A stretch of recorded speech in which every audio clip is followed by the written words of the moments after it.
Hello everyone, Madan Gowri. Last 12 மணி நேரம் நீங்க ஏதாவது ஒரு சோஷியல் மீடியா, அதாவது வாட்ஸ்அப், இன்ஸ்டாகிராம், ஃபேஸ்புக் இந்த மாதிரி ஏதாவது ஒரு சோஷியல் மீடியா யூஸ் பண்ணிருந்தீங்கன்னா கண்டிப்பா ஒரு வைரலா போயிட்டு இருக்கிற ஒரு மெமோவை வந்து நீங்க கண்டிப்பா பார்த்திருப்பீங்க, ஒரு லெட்டர் வந்து பார்த்திருப்பீங்க. இது வந்து கர்நாடகா டிஜிபி வந்து பக்கத்துல இருக்கிற ஸ்டேட்ல இருக்கிறவங்களுக்கு எல்லாம் வந்து அனுப்பிச்ச ஒரு லெட்டர். இதை வந்து நீங்க கண்டிப்பா பார்த்திருப்பீங்க. இல்ல நியூஸ் பாத்தீங்கன்னா கூட உங்களுக்கு இன்ஃபர்மேஷன் என்னன்னு ஆல்ரெடி தெரிஞ்சிருக்கும். அது என்ன அப்படின்னு பாத்தீங்கன்னா, தமிழ்நாடு, கேரளா, கர்நாடகா, தெலுங்கானா, ஆந்திர பிரதேஷ், கோவா இந்த இடங்கள் எல்லாம் வந்து இங்க பிளஸ் பாண்டிச்சேரி, சோ இங்கெல்லாம் வந்து இருக்கிற மிகப்பெரிய சிட்டிஸ்ல வந்து ஒரு மிகப்பெரிய தாக்குதல் வந்து மறுபடியும் நடத்த போறாங்க. ஸ்ரீலங்கால நடந்த மாதிரி சவுத் இந்தியாவிலும் இந்த ஸ்டேட்ஸ்ல எல்லாம் நடக்க போகுது அப்படின்னு சொல்லி ஒரு இன்ஃபர்மேஷன் வந்து எங்களுக்கு வந்திருக்கு அப்படின்னு சொல்லி கர்நாடகா போலீஸ் வந்து பக்கத்துல இருக்கிற போலீஸ்க்கு வந்து ஒரு இன்ஃபர்மேஷன் கொடுத்திருந்தாங்க. இந்த லெட்டரை பத்தி ஃபர்தரா சொல்லணும்னா, அந்த லெட்டர்ல ஃபர்தரா இன்ஃபார்ம் பண்ணிருந்தது என்னன்னா, எங்களுக்கு வந்து ஒரு போன் கால் இருந்துகிட்டு சுந்தர்மூர்த்தி அப்படிங்கிற ஒருத்தர் பேசியிருக்காரு. அதுல ஒரு அடிஷனலா என்ன சொல்லியிருக்காரு அப்படின்னு பாத்தீங்கன்னா, ராமநாதபுரத்துக்குள்ள வந்து 19 தீவிரவாதிகள் வந்து ஊடுருவி இருக்காங்க. சோ இவங்க தான் வந்து இந்த தாக்குதல் எல்லாம் பண்ண போறாங்க அப்படிங்கிற மாதிரி இன்ஃபர்மேஷன் இருக்கு. சோ அதனால நீங்க எல்லாமே வந்து ரொம்பவே பத்திரமா இருந்திருக்கோங்க. அதாவது சவுத் இந்தியால வந்து இந்த தலைநகரம் இல்ல, பெரிய பெரிய சிட்டிஸ்ல எங்க வேணாலும் அட்டாக் நடக்கலாம். சோ இந்த கோவிலா இருக்கட்டும், மசூதியா இருக்கட்டும், சர்ச்சா இருக்கட்டும், அப்புறம் வந்து இந்த கூட்டமா இருக்கிற பஸ் ஸ்டாண்ட், மால், இங்க எல்லாம் வந்து ப்ரொடெக்ஷன் இன்க்ரீஸ் பண்ணுங்கன்னு சொல்ற மாதிரி வந்து ஒரு லெட்டர் வந்து பயங்கரமா வைரல் ஆயிட்டு இருக்கு. இந்த வீடியோல என்ன பார்க்க போறோம்னா, இந்த லெட்டர் இப்போ வந்து பெங்களூர் போலீஸ் வந்து இந்த கால் பண்ணவரை வந்து நேப் பண்ணிட்டாங்க. நேப் பண்ணது தெரிய வந்தது என்னன்னு பாத்தீங்கன்னா, அவர் வந்து இதுக்கு முன்னாடி இந்தியன் ஆர்மில கிட்டத்தட்ட 20 வருஷத்துக்கு வேலை பார்த்த ஒருத்தர் அப்படின்னு தெரிய வந்திருக்கு. அவருக்கு 65 வயசுன்னு தெரிய வந்திருக்கு. அண்ட் இது வந்து ஒரு ஹோக்ஸ் கால் அப்படிங்கறதும் தெரிய வந்திருக்கு. அதாவது ஒரு பொய்யான ஒரு கால். இவருக்கு வந்து ப்ராப்பரான இன்ஃபர்மேஷன் இருக்கா இல்லையாங்கிற இன்வெஸ்டிகேஷன் இன்னும் போயிட்டு இருக்கு. பட் பெங்களூர் போலீஸ் வந்து இது வந்து ஒரு பொய்யான ஒரு கால் அப்படிங்கிற மாதிரி இன்வெஸ்டிகேஷனை கொண்டு போயிட்டு இருக்காங்க. பட் இந்த வீடியோல என்ன பார்க்க போறோம்னா, இந்த காலுக்கு பின்னாடி இவர் ஏன் இப்படி ஒரு கால் பண்ணிருக்கேன்னு இவர் சொல்லியிருக்காரு அப்படிங்கறத பார்க்க போறோம். அவர் ஸ்பெசிபிக்கா ராமநாதபுரம் ஏன் சொன்னாருன்னு பாத்தீங்கன்னா, எக்ஸாக்டா நம்மள பிரிக்கிறதுக்கான ஒரு கண்ணு முன்னாடி நடக்கிற ஒரு விஷயம் தான் இது. சோ அது என்ன அப்படிங்கறத பார்க்க போறோம். அப்புறம் இலங்கையில இன்னைக்கு காலையில ஒரு தாக்குதல் கூட நடந்திருக்கு. முடியும் நினைச்சா இன்னமும் முடியாம போய்கிட்டே இருக்கு. பிளஸ் இதெல்லாம் முடிச்சுட்டு இந்த ஸ்லீப்பர் செல் அப்படிங்கிற ஒரு வார்த்தை வந்து அதிகமா தமிழ்நாட்டுக்குள்ள பேசப்பட்டு இருக்கு. கரெக்டா? சோ அது என்ன அப்படிங்கறத சொல்ல போறேன். அண்ட் நான் ஆல்ரெடி சொல்லியிருக்கேன், இலங்கையில நடக்கிற தாக்குதல் வந்து ஆல்ரெடி நடக்க போகுது அப்படின்னு சொல்லி இந்தியா வந்து வார்னிங் கொடுத்திருக்காங்க. கரெக்டா? அந்த வார்னிங் வந்து எங்க இருந்து கொடுக்கப்பட்டிருக்கு அப்படின்னு பாத்தீங்கன்னா, கோயம்புத்தூர்ல இருக்கிற ஒரு ISIS சம்பந்தப்பட்டவங்க கிட்ட தான் கிடைக்கப்பட்டிருக்குங்கிறது ரொம்பவே வந்து ஷாக் ஆகுற ஒரு இன்ஃபர்மேஷனா இருக்கு. அதனாலதான் பெங்களூர் போலீஸுமே இப்படி ஒரு இன்ஃபர்மேஷன் கால் வந்த உடனே அதை வந்து வெரிஃபை பண்ற வரைக்கும் வெயிட் பண்ணாம உடனே வந்து எல்லாரையும் அலர்ட் பண்ணிருக்காங்க. ஃபர்ஸ்ட் வந்து இந்த லெட்டர்ல இருந்து நம்ம வர ஆரம்பிப்போம். என்ன நடந்திருக்கு அப்படிங்கிறது அதை சொல்றதுக்கு, லெட்டருக்குள்ள போறதுக்கு முன்னாடி இன்னைக்கு காலையில என்ன நடந்திருக்குங்கிறத நான் முதல்ல சொல்லிக்கிறேன். பிகாஸ் அது வந்து ஒரு டைம் ஆஃப் இந்த ஸ்ரீலங்காவுக்கு வந்து நம்ம ப்ரே பண்ண வேண்டிய ஒரு நேரம் இது. சோ இன்னைக்கு காலையில என்ன நடந்திருக்கு அப்படிங்கறது பாத்தீங்கன்னா, இலங்கையில வந்து 15 பேர் வந்து இறந்து போயிருக்காங்க. இதுல தீவிரவாதிகளும் இருக்காங்க, இதுல இலங்கையோட போலீஸும் இருக்காங்க. என்ன நடந்திருக்குன்னு பாத்தீங்கன்னா, இன்னைக்கு காலையில இல்ல நேத்திக்கு வந்து லேட் நைட் வந்து ரொம்பவே ஒரு பாம்பு பிளாஸ்ட் வந்து ஒரு ஏரியால நடந்திருக்கு. அந்த இடத்துக்கு விரைந்து போன போலீஸ் மேல வந்து அந்த இடத்துல இருந்தவங்களே இருந்துகிட்டு சுட ஆரம்பிச்சிருக்காங்க. பதிலுக்கு இங்க இருக்கவங்க சுட்டிருக்காங்க.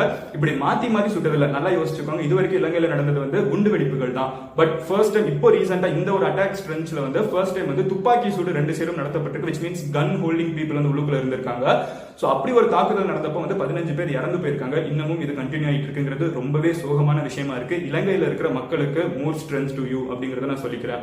அடுத்தது என்ன அப்படிங்கிறது பாத்தீங்கன்னா, நேத்திக்கு என்ன நடந்துச்சுன்னு சொல்றேன். சோ 7:30 மணிக்கு வந்து முதல்ல இந்த கால் வந்திருக்கு. சோ பெங்களூர் போலீஸ்க்கு வந்து 7:30 மணி அளவுல வந்து இந்த சுந்தரமூர்த்தி அப்படிங்கிற ஒருத்தர் இருந்துகிட்டு, நான் ஹொசூருக்கு போயிட்டு இருக்கேன் அப்படின்னு சொல்லி வந்து ஒரு போன் பண்ணிருக்காரு. அதாவது பெங்களூர்ல இருந்து நான் ஹொசூர் போயிட்டு இருக்கேன், நான் வந்து ஒரு லாரி டிரைவர், எனக்கு வந்து ஒரு இன்ஃபர்மேஷன் கிடைச்சிருக்கு. அது என்னன்னு பாத்தீங்கன்னா, இந்த மாதிரி 19 தீவிரவாதிகள் வந்து ராமநாதபுரத்துக்குள்ள வந்து ஊடுருவி இருக்காங்க. இவங்களோட மெயின் பிளான் என்ன அப்படிங்கிறது பாத்தீங்கன்னா, சவுத் இந்தியால வந்து இந்த சொன்ன எல்லா ஸ்டேட்ஸ்லயுமே வந்து மிகப்பெரிய அட்டாக்ஸ் நடத்தப்படும். அதுவும் ஸ்பெசிபிக்கா வந்து ட்ரெயின்ல எல்லாம் வந்து அட்டாக் பண்ணும். ட்ரெயின், ரயில்வே ஸ்டேஷன், மக்கள் அதிகமா இருக்கிற இடம் இங்க அட்டாக் பண்ணுங்கிற மாதிரி ஒரு இன்ஃபர்மேஷன் கிடைச்சிருக்கு அப்படின்னு சொல்லிட்டு இவர் வந்து 5:30 மணி அளவுல கால் பண்ணி சொல்லியிருக்காரு.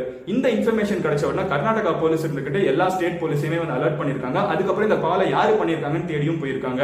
இவங்க அலர்ட் பண்ண உடனே பக்கத்துல இருக்க மத்த ஸ்டேட், தமிழ்நாடு போலீஸா இருக்கட்டும், பாண்டிச்சேரி போலீஸ், கேரளா போலீஸ் எல்லாருமே வந்து ஸ்விஃப்ட் ஆக்ஷன்ல இறங்கி அவங்க இடத்த வந்து பாதுகாத்துட்டு இருக்கிற அதே நேரத்தில் ஃபைனலி இவரை வந்து பெங்களூர்லயே பிடிச்சிருக்காங்க. இவர் ஹொசூர்லாம் போல சொன்ன மாதிரி இவரை வந்து பெங்களூர்ல பிடிச்சதுக்கு அப்புறம் இப்போதைக்கு போலீஸ் கொடுத்திருக்கிற இன்ஃபர்மேஷன், அதாவது இப்போதான் கொஞ்ச நேரத்துக்கு முன்னாடி பிடிச்சிருக்காங்க. சோ அவங்க கொடுக்குற இன்ஃபர்மேஷன் என்னன்னு பாத்தீங்கன்னா, இவர் ஆல்ரெடி இந்தியன் ஆர்மியில ஒரு 20 வருஷம் வேலை பார்த்தவர் அப்படின்னு சொல்றாங்க. இந்தியன் ஆர்மில இருந்து ரிட்டையர் ஆனதுக்கு அப்புறம் இவர் வந்து லாரி ஓட்டுநர் அப்படின்னு சொல்றாங்க. இப்ப லாரி ஓட்டிட்டு இருக்காரு. இவருக்கு ஒரு 65 வயசான ஒருத்தர். அண்ட் இவர் வந்து இந்த மாதிரி கால்ஸ் மேக் பண்றது வந்து ஒரு பழக்க வழக்கமாவே அடிக்கடி வச்சிட்டு இருக்காரு அப்படிங்கறத சொல்றாங்க. பிரிலிமினரி இன்வெஸ்டிகேஷன்ல இவர் இருந்துகிட்டு இலங்கையில நடக்கிற மாதிரி இங்கேயும் நடக்கிறதுக்கு வாய்ப்பு அதிகமா இருக்கு. அப்படிதான் இப்படி ஒரு பிராங்க் கால் நான் பண்ணேன், அதாவது ஹோக்ஸ் கால், பிராங்க் கால் இல்ல ஹோக்ஸ் கால் அப்படி வந்து ஒரு ஃபேக்கான ஒரு கால் நான் பண்ணிருக்கேங்கிற இன்ஃபர்மேஷன் இருக்கு. சோ பதட்டப்பட வேணாம். இது வந்து ஒரு உண்மையான கால் கிடையாது, இது வந்து ஒரு ஹோக்ஸ் கால், இது வந்து ஒரு பொய்யான ஒரு கால் அப்படிங்கறத நான் ரொம்பவே தெளிவா சொல்லிடுறேன். இது வந்து இப்போதைக்கு பெங்களூர் போலீஸ் வந்து இன்வெஸ்டிகேஷன்ல இதுதான் தெரிய வந்திருக்குங்கிறத சொல்லியிருக்காங்க. ஆனா இதுக்கு அடுத்து நம்ம இப்ப பார்க்க வேண்டியது என்ன அப்படிங்கிறது பாத்தீங்கன்னா, இவங்க அரெஸ்ட் பண்ணிட்டாங்க, எல்லாம் ஃபைன். பட் எப்படி வந்து ஸ்ரீலங்காக்கு வந்து ஒரு இன்ஃபர்மேஷன் போச்சு ஆல்ரெடி சொல்லிருக்கேன் கரெக்டா. இலங்கையில வந்து தாக்குதல் நடத்த போறாங்க அப்படிங்கறது வந்து இந்தியா வந்து முன்னாடியே வந்து இன்ஃபார்ம் பண்ணதுக்கு ஒரு முக்கியமான ஒரு விஷயம் என்னன்னு பாத்தீங்கன்னா, கோயம்புத்தூர்ல கொஞ்சம் மாசத்துக்கு முன்னாடி வந்து ஐசிஸ் சம்பந்தமா ஒருத்தங்களை வந்து கேப்சர் பண்ணிருக்காங்க. அவங்கள பிடிச்சதுக்கு அப்புறம் தமிழ்நாட்டில் இருக்கிற கோயம்புத்தூர்ல தான் சொல்றேன். சோ அவங்கள வந்து இன்வெஸ்டிகேட் பண்ணிட்டு இருக்கப்போ NIA, சோ இந்தியாவோட NIA அப்படிங்கிற இன்டெலிஜென்ஸ் ஏஜென்சி வந்து அவங்க இன்வெஸ்டிகேட் பண்ணிட்டு இருக்கப்போ தான் தெரிய வந்திருக்கு. அவங்க கிட்ட இருந்து வந்து ஒரு வீடியோ வந்து கைப்பற்றி இருக்காங்க. அந்த வீடியோ கைப்பற்றி இருக்காங்க. அந்த இங்க இருக்கிற யங்ஸ்டர்ஸ், ரொம்ப யங்கா இருக்கிற பசங்க, சோ அவங்க வந்து சோஷியல் மீடியால வந்து ரொம்ப எக்ஸ்ட்ரீமிஸ்டான தாட், அதாவது வந்து தீவிரவாதம் பத்தி எல்லாம் வந்து சோஷியல் மீடியால அதிகமா பேசுறது, தீவிரவாதத்தை பத்தி பேசுறவங்க அதிகமா சோஷியல் மீடியாலே ஃபாலோ பண்றது, இந்த மாதிரி இருக்கிற சில பசங்கள் எல்லாம் வந்து ஐசிஸ் சம்பந்தமா ஆல்ரெடி தொடர்பு இருக்குங்கிற மாதிரி கேஸ் வந்து சொல்லியிருக்காங்க. சோ இந்த பசங்களை எல்லாம் இன்வெஸ்டிகேட் பண்றப்ப தெரிய வந்தது என்னன்னு பாத்தீங்கன்னா, இவங்க கிட்ட ஒரு வீடியோ வந்து இவங்க கிட்ட இருந்து கைப்பற்றி இருக்காங்க.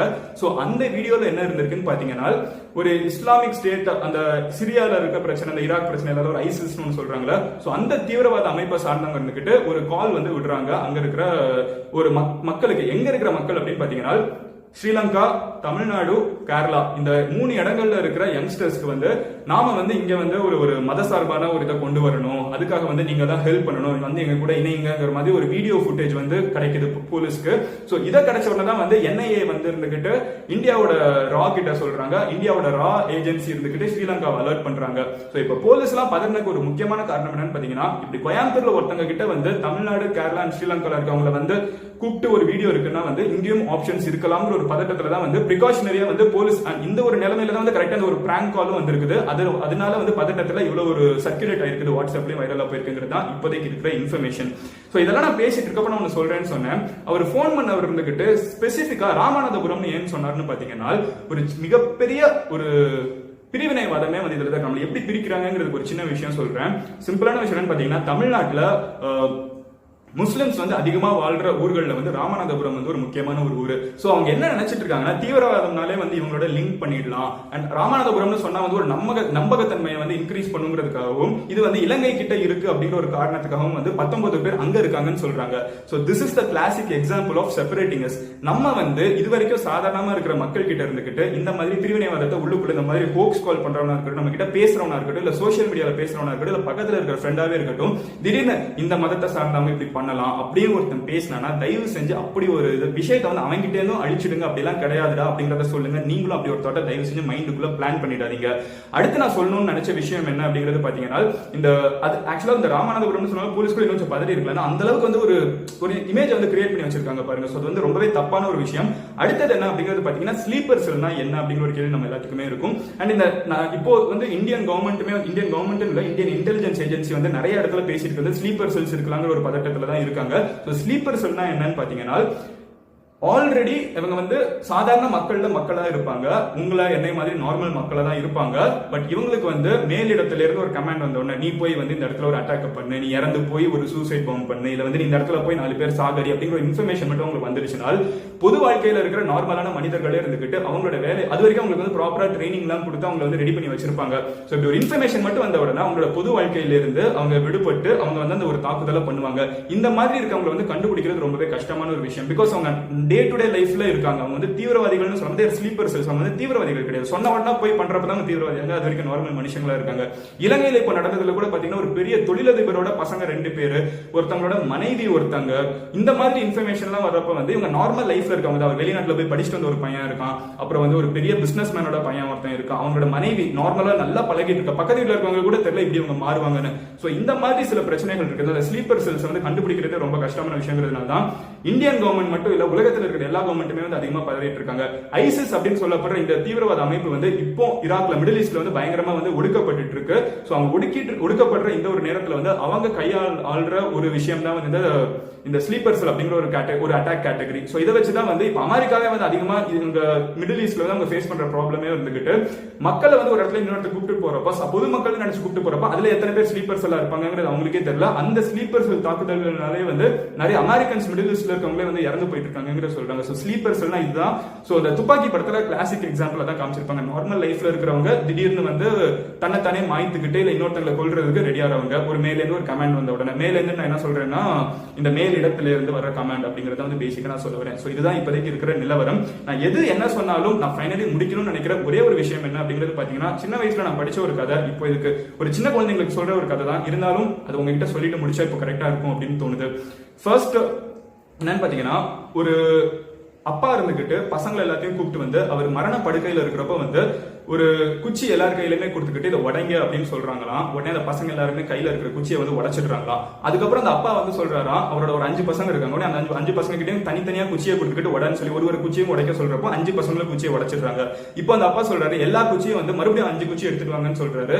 மறுபடியும் பசங்க 5 குச்சி எடுத்துட்டு வராங்க. இந்த 5 குச்சியும் வந்து ஒன்னா கட்டுங்க அப்படின்னு சொல்றாங்க. சோ ஒன்னா கட்டி வைக்கிறாங்க. இப்போ இந்த 5 குச்சி இருக்கிற பண்டுல வந்து உடை அப்படின்னு சொல்றாங்க. பட் எந்த பையனாலும் இருக்கிறதே பலசாலினாலே உடைக்க முடியல, இருக்கிறதே வீக்கா இருக்கிற பையனாலே உடைக்க முடியல, இருக்கிறதே அறிவாளி பையனாலே உடைக்க முடியல.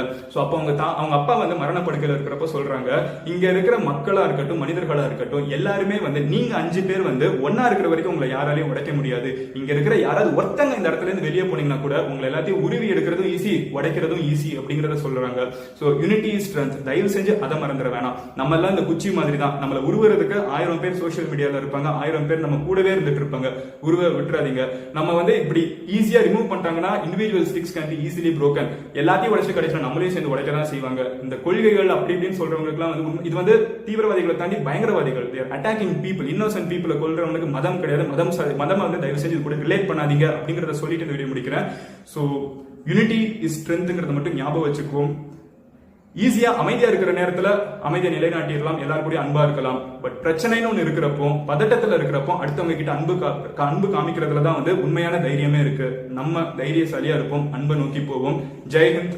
லெட்ஸ் ரிமெம்பர் நம்மளோட ஃபாதர் ஆஃப் த நேஷன் சொல்ற காந்தியா இருக்கட்டும், நம்ம நாடு வந்து எவ்வளவு கஷ்டப்பட்டு போராடி வாங்கியிருக்கோம். It's matter of tough time. ரொம்பவே கஷ்டமான ஒரு நேரம் தான். எலெக்ஷன் நடந்துட்டு இருக்கிற நேரத்துல என்ன வேணாலும் நடக்கலாம்னு சொல்ற ஒரு நேரத்துல வந்து ரொம்பவே பத்திரமா இருக்க வேண்டியது நம்மளோட நேரம். So be careful. அதே நேரத்துல அன்பை முன்னேற்றி அன்பை முன்னிறுத்தி வாழ்க்கையை கொண்டு போவோம்.